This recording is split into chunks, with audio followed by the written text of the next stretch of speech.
In this video, I'm going to give you my final picks, we'll build some lineups, and I'll show you a sneaky way to get different on this slate. As always, you can call me Kunith. Let's make some money this week.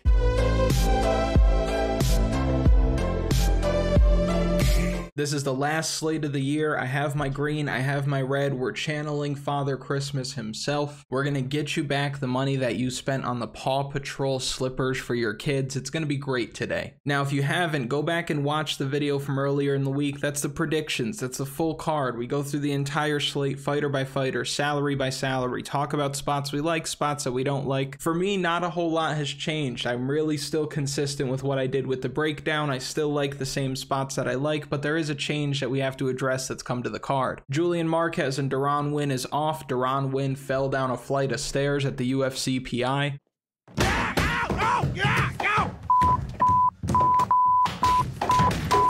And I did pick Deron Winn, and technically I picked him not to lose, so I say that we're 1-0 going into the slate. Let's go! But that's tough for us because he's one of the underdogs that we thought had a chance to win. He was one of the value plays at 8,000 and below that we really liked, but there are still some that we could go through real quick. Right at the top at 8,000, Saidyokub Kakhramonov. He's fighting Said Nurmagomedov, and I like Kakhramonov to win this fight, but I don't know if I like him on Draftkings. I say that because he's going to be one of the more popular underdogs this week. People know this kid is the real deal, and I still believe that. What I don't believe is that he's going to put together a performance like he did against Ronnie Lawrence with 10 takedowns and 12 minutes of control time and 130 Draftkings points. Not going to happen because Nurmagomedov isn't going to get steamrolled like that. He's going to win minutes. He's going to fight on the outside. He's going to have more success on the feet than Ronnie Lawrence did for the few seconds that he was on them. And this is going to be a competitive fight through and through. So I think that Kakhramonov probably gets one, maybe 2 takedowns per round. He likes to stay busy on top with short shots, but they're not considered significant. If you look, about a third of his strikes are showing up as significant strikes, and that's pretty consistent through 2 fights. So I think the most likely outcome here is that Kakhramonov wins this fight. He wins 2 out of 3 rounds, and he probably scores just south of 85 Draftkings points, and that's not enough to get it done when you look at how highly he's going to be owned. Now, if this turns into one of those events where favorites are dominating, then you're going to need him in your lineup. But if other underdogs win, and I think they can, he's not a must play in my opinion. The next value play sits right below him at 7,900 when we look at Bryan Battle. He is going to be fighting Rinat Fakhretdinov. He's stepping in on short notice, and there's a lot of reasons I like him more than I like Kakhramonov. For starters, he's a little bit cheaper, and I think on this slate, every dollar is going to count. The pricing is tight, the favorites at the top look really good, and they're probably going to score a lot of points, and you're going to need at least 1, maybe 2 of them. And he's got a better matchup. He's not fighting Said Nurmagomedov level talent. I don't think that highly of Rinat Fakhretdinov, and I think that Bryan Battle is going to look good. In this weight class, 170 pounds, Bryan Battle physically matches up really well. I give him the decided striking advantage in this fight, and we know that he has an opportunistic and willing submission game off of his back. Fakhretdinov's going to be diving for the legs. He'll dive for the legs and hold on to them for dear life. He might get guillotined. He might get swept when they're on the mat. He might get caught with a flying knee on his way in. I think Bryan Battle's a much more dynamic guy in this fight. I don't like that he's stepping in on short notice because of his size at this weight class. It might be tough for him to make the weight, but he looks good online. I think that as long as he shows up, he'll be perfectly fine. And I like Bryan Battle to win. Higher finishing chance, better matchup. I like him more than Kakhramonov, especially at his price. Now, right below him is Maheshate sitting at 7,800. He's fighting Rafa Garcia this week. There's a lot of reasons I like Maheshate. He's the much better striker. He's heavy-handed. Rafa Garcia has been hit before. He's got a good chin, but that only gets you so far. Everybody has a good chin until they don't. I like to look more so at the power that one guy has versus the durability of another. And for Maheshate, he's got a huge power advantage coming into this fight, and he's a lot bigger, and Rafa Garcia is another guy like Fakhretdinov is going to be diving for the legs over and over and over again. Rafa Garcia's only path to victory here is to take this guy down multiple times, grind on him, try to find his back and submit him, or just stay on top long enough to win enough minutes to win a round. But if Maheshate has solid takedown defense, and let's say that he does and he's able to keep the feet, then he probably knocks Rafa Garcia out. Rafa Garcia, being the much smaller guy, is going to have to do a lot to close distance, and I could see Maheshate just fading back and landing that clean right hand and putting him down. I think a lot of people are going to get here, especially considering what he looked like last time out, but I think it's for good reason. I think he's one of the better value plays this week and has higher finishing upside than most fighters on the card. Now, next at 7,700, I would talk about him in the value plays, but I don't have a whole lot of faith in Cannonier.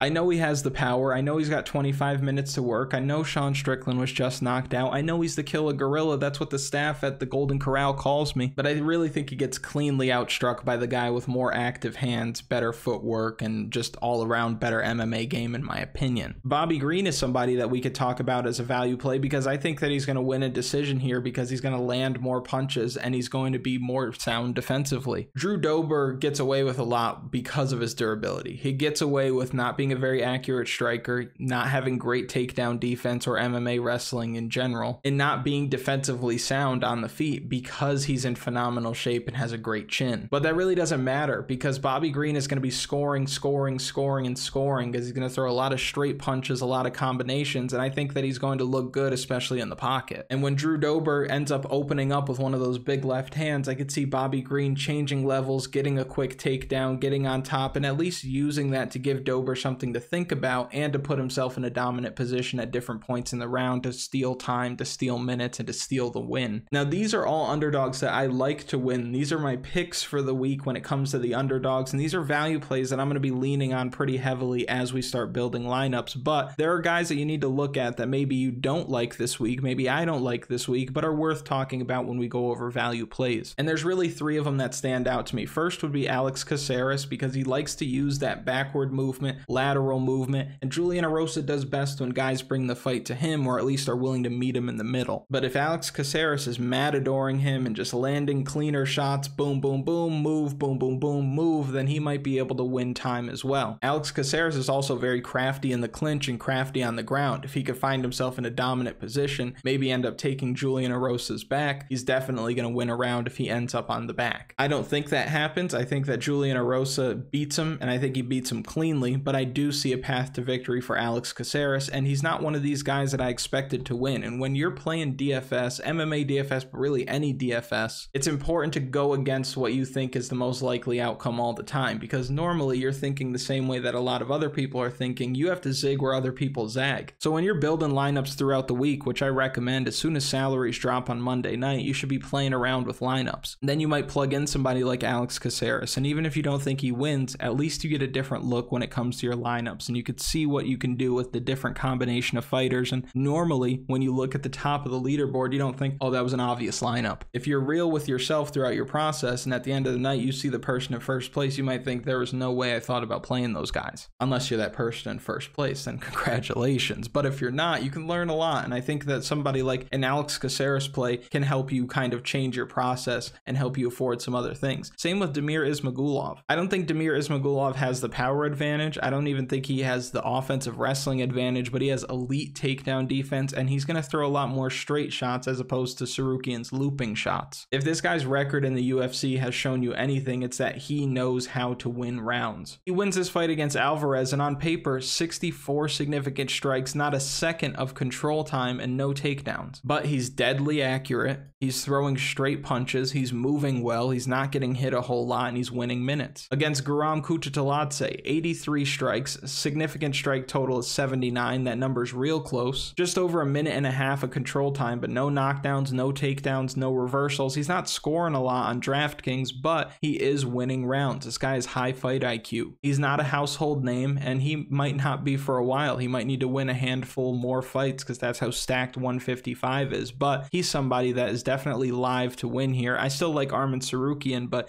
you can't sleep on Damir Ismagulov. The guy knows how to win. And then you could look at Matt Semelsberger, who I think is at a disadvantage in every aspect of this fight outside of just raw punching power. The guy's a big dude, a strong dude, a physical dude, and he hits really hard. And I think he hits a lot harder than Jake Matthews. And if he lands cleanly, Jake Matthews' brain's going to rattle around. He's going to go to sleep. I think the most likely outcome here is that Jake Matthews ends up taking his back, choking him out. But Matt Semelsberger's got dynamite in that right hand, so be careful. And also at 7,000 salary, one of the cheapest plays of the slate, he makes makes a lot of other things possible with your lineup. So we'll mix in some of these guys as we start to build lineups, which we will right now. But before we do that, make sure you like the video, subscribe to the channel if you're new, and leave a comment for the algorithm. You know how the algorithm works, and if you don't, I'm going to explain it to you for the first time ever. When you like, when you comment, you subscribe, the video gets pushed out to other people, and Oscar gets to eat for the night. If we don't meet subscriber goals that we set for the week, then Oscar starves. Oscar was 200 pounds a couple months ago. Now you're what?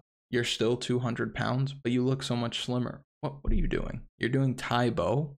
Is that what you're doing in the other room? You're doing Thai bow? After this, we're gonna box because I'm tired of it. Now, when you're building lineups this week, we're gonna start with what a cash game lineup should look like. This is the main event fight that's going the distance. I think you could easily come here and plug in Sean Strickland. You come down here, you put in Cannonier. Obvious, common practice. You should know this by now. This is how you're gonna start your builds for your 50-50s, your cash games, your double ups, your head-to-head. Speaking of head-to-head, I'm going head-to-head with John Kelly DFS this week, but it's not really head-to-head. It's more gonna be like elbow-to-head because I'm putting you out, John. And on Twitter at Untitled Mma, I'm gonna post what his lineup is. I'm gonna post what my lineup is so you know who to root for when the fights are going down. Now you've stacked your main event. What I recommend is come down to somebody who's probably not going to get finished, somebody who's very low in the salary, but somebody who's going to give you a decent shot at least scoring around 20 to 30 to 40 points. Now this may surprise some of you, but I think one of the best lower salary plays, and when it comes to a punt play this week, is somebody like Cory McKenna. Cory McKenna is going to get takedowns at least at some point. That's her whole game, and she knows that that's kind of Cheyanne Vlismas's weak point. She's at a striking disadvantage, a reach disadvantage, a hand speed disadvantage. She's going to need to get this fight to the ground. Training out of Team Alpha Male, that's exactly what they're going to go for. And just look back at the 3 fights that she's had. So Miranda Granger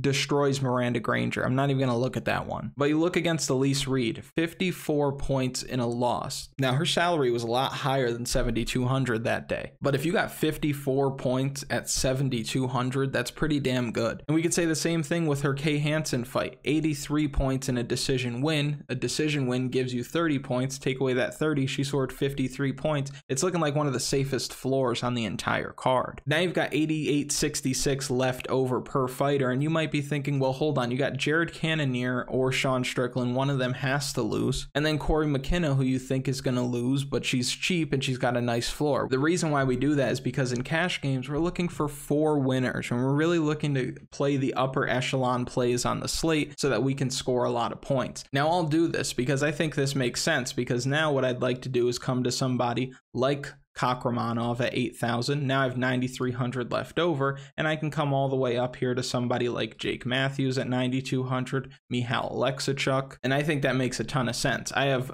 a guaranteed winner right at the top. I have a huge favorite, so that's 3 guaranteed winners in my opinion. I've got Kakhramonov, who's one of the better underdog plays on the slate. I've got Cory McKenna, who provides us with a safe floor, and Cannonier, who provides us with a safe floor, obviously knockout or knockdown upside, and 25 minutes to rack up as many points as possible. If you're playing cash games, which I recommend that you do, and you want to send me your lineup on Twitter, you can follow me at Untitled Mma. You can send me a direct message, show me what your lineup is, and I'll tell you if I like it or not. You don't need to run with this in cash games. This is an idea, but I do like it. I do think that this makes a lot of sense. Now we can look at what you need to do in tournaments to be successful this week. Well, if we looked at some of the guys that we liked when we looked at the value plays, obviously Kakhramonov's an option, Brian Battle's an option, Maheshate's an option, Bobby Green is an option. This gives us 9,350 left over per fighter. If you want to plug Sean Strickland in there, you can come all the way up to Amir Albazi. This isn't a bad lineup. You've got 4 underdogs, 4 of my favorite underdogs, and I think that there's a lot of upside here. Now, if you wanted to come off of somebody like Sean Strickland, I think that makes sense, because Sean Strickland, there's a very good chance that he ends up doing what he did against Jack Hermanson and scoring about 93 points.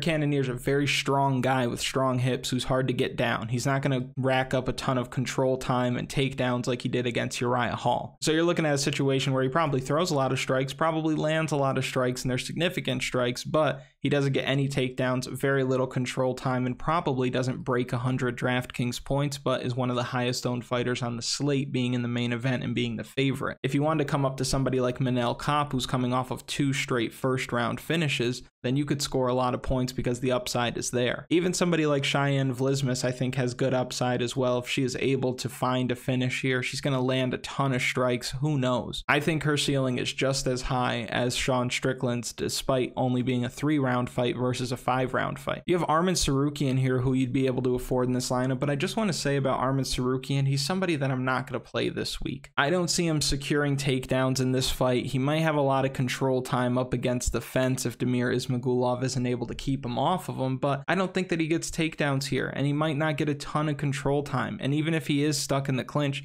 he probably doesn't land a crazy amount of strikes. Even last time out in a 5-round fight with Gamrot, you're looking at a situation where he didn't even break 60 points in a loss, so if he won, he scored 89 points, and that's with a knockdown included. The problem is he couldn't take Gamrot down consistently, and he couldn't keep him down consistently, so his ceiling is not all that high. You look here at the knockout, and the decision win with 10 takedowns against Matt Frivola. Okay, he's going to score well in those fights, but if he scores 82, 86, 59, or in this case 89 if he would have won, at 8,900, that's not a guy that I want in my lineup. He stops you from doing a lot of things. I think Julian Erosa is very live for a finish here because, I mean, the guy is a finisher, and Alex CacereA isn't the most dangerous guy, so if he walks CacereA down, finishes him, he's probably going to score a lot of points. Even in a decision, right, 97 points, he's gotten 92 significant strikes, 2 takedowns, a lot of control time, but just look at the Max Holloway numbers, 152, 163, 106 in a fight that he finished. So I think that makes sense. Now, let's say you come back down to somebody like Sean Strickland, and let's say you came off of Amir Albazi, who, if you can get him in your lineup, put him in your lineup.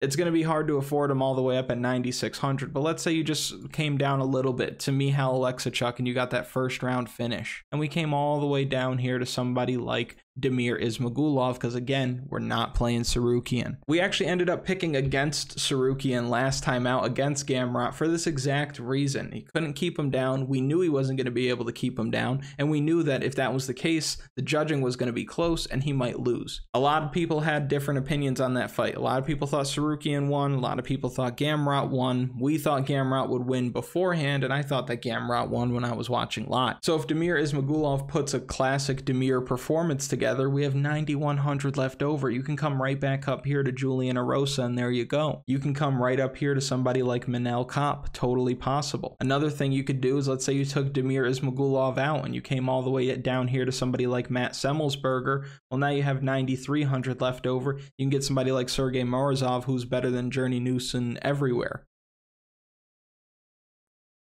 Well, the Water Championships, I actually won. I'm the current Water Champion. We take Matt Semelsberger out. We go the other way with Jake Matthews. We take Sergey Morozov out, and we come back here, and we try to get back to Damir Ismagulov. Now we just have to change something. What I'm thinking in this situation is I'd probably come off of Michal, and I'd come back down here to Morozov in that situation. 0 salary left over, probably one of those kinds of slates. Now I'll blow this up and start over because I want to plug in Jared Cannonier. I'm sure there are a lot of you out there that like the knockout upside and potential of Jared Cannonier in this fight, so we're going to take a look at what that would be. He's only 7,700, 800 less than Sean Strickland, so now we can do some other things. Let's say you came here to Damir Ismagulov and you want to grab Brian Battle. 9,033 left over. That means we can grab Julian Erosa. We can come up here to somebody like Cheyanne Vlismas. We can grab Jake Matthews. You've got 100 salary left over. I think that makes sense. You wanted to make some slight adjustments here. Let's say you came off of Brian Battle. You came down just a little bit to Maheshate. 200 left over. At this point, I'd probably take out Jake Matthews and I'd go up here to Lord Michal. Let's say I take out Julian Erosa and I come down here and I grab somebody like Brian Battle. 900 left over. I can come back up here, and now this is when I would be able to plug in somebody like Amir Albazi. And if you wanted to sweeten this just a little bit, I think you could take Damir Ismagulov out. You can come down here and look, King Green right there. Just another look. We take out Brian Battle. We put somebody like Damir Ismagulov in there. 600 left over. We can come off of Jared Cannonier. We got 8,300 left over. This is a lineup where you don't have Bryan Battle. You could come up here to Saidyokub, Kakhramonov and call it a day. Or since you don't have Bryan Battle in the lineup, you can go the other way with Rinat Fakhretdinov. Totally possible. And you've avoided the main event. That's a good way of getting different. So again, if you want to send me your lineups of whether you're in a tournament, cash game, just tell me what kind of contest you're in. Follow me at Kunith MMA, DM me the lineup, tell me what contest you're in, and I'll tell you what I think. And now we could look at some props and a quick parlay that I think makes a lot of sense, but I also want to let you know that there is a $1 winner-take-all private contest. I'm going to put the link in a pinned comment under this video. Now, opening up the sportsbook, just to wrap up, I think the easiest thing you can do, especially to build a bankroll right at the start of the card, is just a 2-fighter parlay with the first 2 fights and the favorites, Morozov and Kopp. You're looking at -115 odds. Excellent. If you wanted to sweeten this deal a little bit, I think you can come down here to somebody like Jake Matthews, who's -280, and it's funny that he's -280 because in the video earlier in the week he was -240, and I was saying the line was too narrow. He should be -300, -500 in that range. It's getting there. You could even at this point throw Amir Albazi in there at -410, and you're looking at +216 for 4 really big favorites. You don't need to get crazy with the parlays, guys. You can be conservative, put together something like this, and I think you'll be really happy about it. I think you'll be happy with the outcome. Now for some round props that I think are worth attacking, the over 2.5 rounds in the first fight make a ton of sense to me. I think under 2.5 rounds in the Bryan Battle Fakhretdinov fight is a good spot. Over 2.5 rounds in the Nurmagomedov Kakhramonov fight, and then under a round and a half with the Oleksiejczuk fight, no question. If we're looking at props,